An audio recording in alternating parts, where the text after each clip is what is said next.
شاعر حسن جذبی فرماتے ہیں کہ عیش سے کیوں خوش ہوئے، کیوں غم سے گھبرایا کیے، زندگی کیا جانے کیا تھی اور کیا سمجھا کیے۔ عزیز بچوں، ہر شخص چین و سکون، امن اور خوشی کے ساتھ زندگی گزارنا چاہتا ہے۔ عموماً ایسا نہیں ہوتا۔ زندگی کے ساتھ انسان کو مطابقت رکھنی پڑتی ہے۔ انسان کی زندگی میں خوشی کے ساتھ غم اور سکھ کے ساتھ دکھ ہوتے ہیں، اور اس کو اس کا مزہ چکھنا پڑتا ہے۔ وہی بات شاعر یہاں پر کہنا چاہ رہے ہیں کہ ہم نے زندگی کی حقیقت کو سمجھا ہی نہیں، نہ جانے زندگی کیا تھی اور ہم اسے کیا سمجھتے رہے، اس لیے ہم عیش و آرام ملنے پر خوش ہوئے اور رنج و غم ملنے پر گھبراتے رہے۔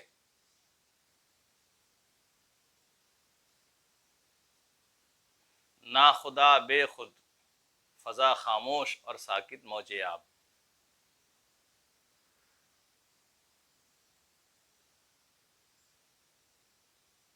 اور ہم ساحل سے تھوڑی دور پر ڈوبا کیے۔ دوسرے شعر میں جذبی نے اپنے ڈوبنے کے تصوراتی منظر کو بیان کیا ہے۔ وہ کہتا ہے کہ عموماً کوئی بھی شخص کے ڈوبنے کا خدشہ اس وقت لاحق ہوتا ہے جب ہوائیں تیز ہوں اور موجیں اونچی اونچی اٹھ رہی ہوں۔ یہ ہماری بدنصیبی نہیں تو اور کیا ہے کہ ہم ڈوبے بھی تو اس وقت جب ملاح بے خود تھا، فضائیں خاموش تھے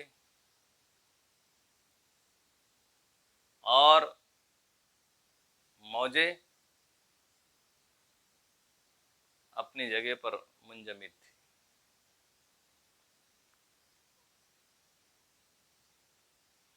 غزل کے تیسرے شعر میں شاعر کہتا ہے کہ وہ ہوائیں، وہ گھٹائیں، وہ فضائیں، وہ اس کی یاد، ہم بھی مضراب علم سے ساز دل چھیڑا کیے۔ کبھی کبھار ایسا ہوتا ہے کہ کسی ماحول کے زیر اثر، کسی ماحول کے تحت ہماری یادیں وابستہ ہوتی ہیں، اور جب انسان کو وہ یادیں سزاتے رہتی ہے تو اس میں گم ہو جاتا ہے، وہ عالم خیال میں چلا جاتا ہے۔ شاعر کی بھی کچھ ایسی ہی کیفیت ہے۔